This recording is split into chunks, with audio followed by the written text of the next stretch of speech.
Bem-vindo ao canal Fatos Desconhecidos. Eu sou Ivan Lima e é um prazer ter a sua companhia.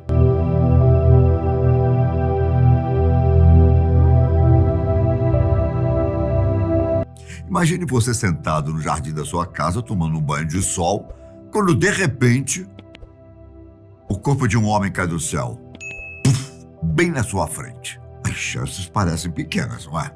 No entanto, infelizmente, esse tipo de situação não é incomum. Hein? Em 2019, um passageiro clandestino se escondeu no trem de pouso de um avião da Kenya Airways, que havia saído de Nairobi em direção a Londres. Mas antes que a aeronave pousasse no aeroporto, o homem caiu do avião direto no jardim de uma casa londrina. A identidade do passageiro não foi revelada, porém, o vizinho da propriedade disse que o corpo dele estava tão congelado que parecia um bloco de gelo. É verdade que esse é um incidente bastante específico, mas acredite quando digo que durante toda a história da aviação, muitas pessoas já se esconderam em trens de pouso. Para você ter uma ideia, entre 1947 e 2015, a Administração Federal de Aviação dos Estados Unidos documentou 113 casos de pessoas que tentaram viajar escondidas nesse tipo de compartimento. Desses 113 indivíduos, 86 morreram porque caíram durante o voo ou foram esmagados na hora da decolagem ou do pouso. Ainda assim, os registros da instituição americana revelam uma informação curiosa. A taxa de sobrevivência é de 24%. Ou seja, viajar no trem de pouso não é uma sentença de morte. Contudo, isso também não quer dizer que você deve embarcar escondido pela roda do avião. Hein? Definitivamente, esse espaço não foi projetado para carregar uma pessoa. Um dos casos mais famosos aconteceu em 1970. E a maior coincidência da história é que há uma foto do exato momento em que o passageiro clandestino caiu do trem de pouso. Em fevereiro daquele ano, o australiano Keith Sepsford, de 14 anos, conseguiu entrar sem permissão no aeroporto de Sydney e se escondeu no trem de pouso de um DC-8 que voaria para Tóquio.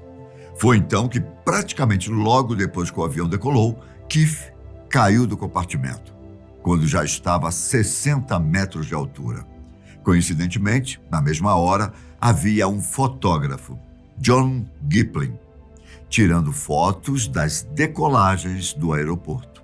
Ele acabou registrando o trágico momento em que o adolescente caía para a morte, mas só viu o que tinha na câmera quando revelou as imagens.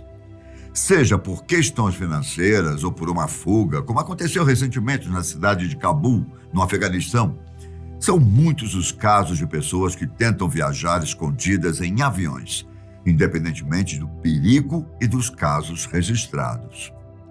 Algumas pessoas até tentam a sorte em compartimentos de carga, nos espaços de manutenção, banheiros ou entre os passageiros. Só que quando o desespero é muito, elas arriscam a própria vida se segurando em uma das rodas da aeronave. Como eu disse anteriormente, assim que elas são recolhidas, não sobra quase nada de espaço no compartimento. Além disso, por ser um local sem iluminação, a baixa visibilidade ainda dificulta que uma pessoa veja todo o ambiente. Por causa disso, à medida que as rodas sobem, provavelmente não vai ser nada fácil de entender para onde elas vão e em que posição uma pessoa conseguiria ficar. Isso, meu caro, pode ser mortal.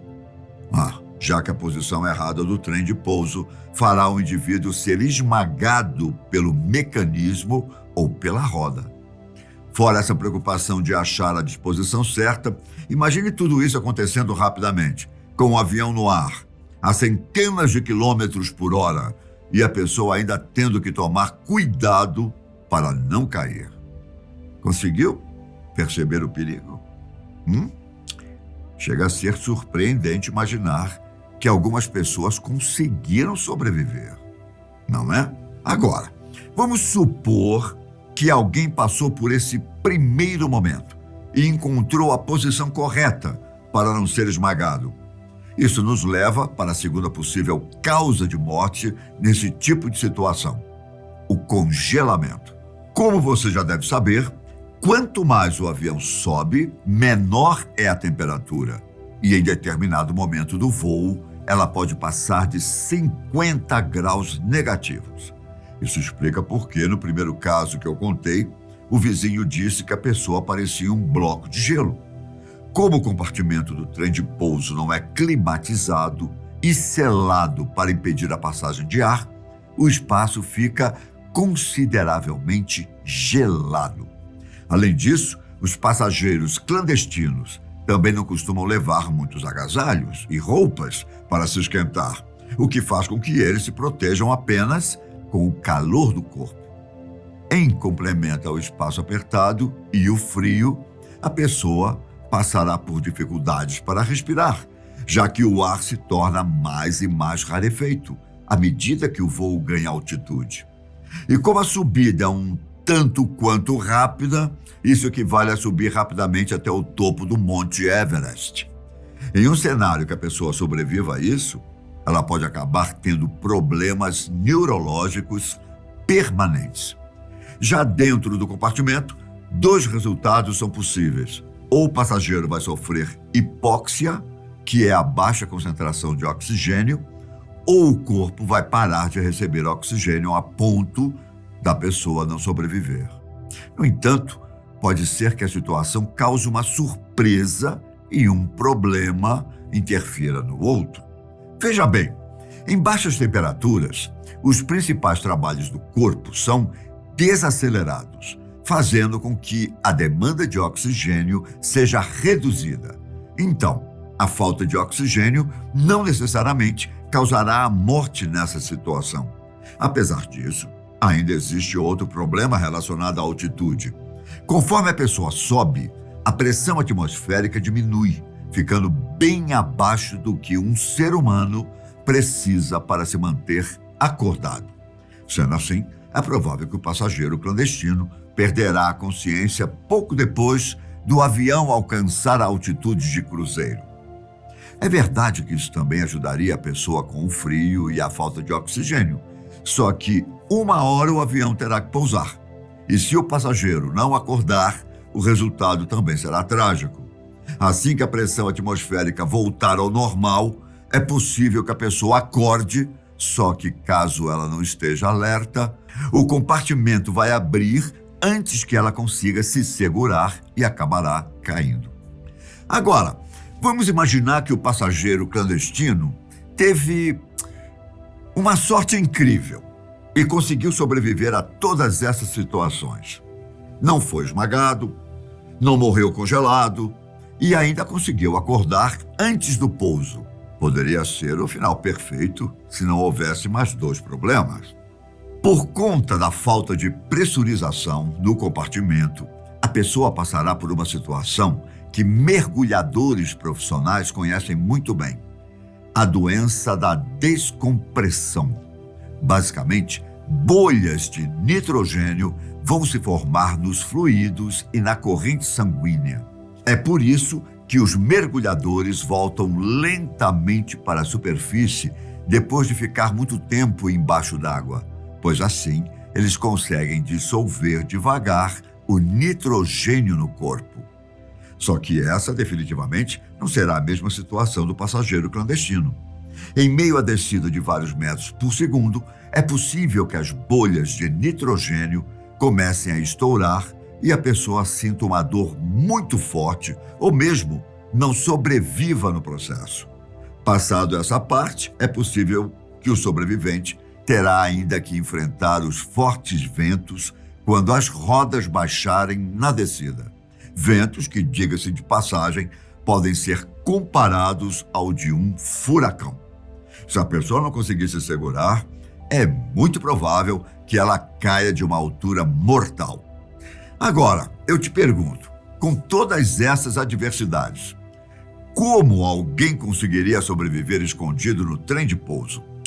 Podemos ter uma ideia analisando algumas histórias de sobreviventes. Por exemplo, em 1946, um menino da Indonésia de apenas 12 anos fez uma longa viagem da cidade de Kupang até Darwin, na Austrália. Surpreendentemente, ele sobreviveu à viagem de 3 horas dentro do compartimento de trem de pouso e foi encontrado inconsciente e com ferimentos graves quando o avião pousou. O garoto se queimou, teve uma laceração na omoplata e precisou aguentar as fortes rajadas de frio das hélices. Há quem diga que ele foi salvo pela sorte e porque o teto de voo do avião era de pouco mais de 6.000 metros, ao contrário de outros aviões que alcançam mais de 11.000 metros de altitude. Já em 2014, foi a vez de outros jovens se tornaram sobreviventes. Aos 16 anos de idade, ele se escondeu no trem de pouso de um Boeing 767 e voou da Califórnia para o Havaí. Foram 5 horas de voo através do Oceano Pacífico, com temperaturas abaixo de zero, ar rarefeito e mais de 10.000 metros de altitude. Mesmo nesse cenário improvável, ele conseguiu sair da viagem com vida. Acredita-se que o jovem perdeu a consciência assim que o avião ganhou altitude. E 1 hora depois do pouso, ele acordou e saiu andando pela pista do aeroporto. Se você prestou atenção em tudo que eu disse, já dá para imaginar como ele sobreviveu, não é? Provavelmente, com o resfriamento do corpo, o sistema nervoso central do garoto foi preservado e ele teve sorte de se manter em um espaço que o salvou de ser esmagado. Agora, me diga nos comentários se você conhecia histórias como essa. E não se esqueça de curtir esse vídeo e se inscrever no canal. Um forte abraço, fiquem com Deus, até a próxima. Tchau!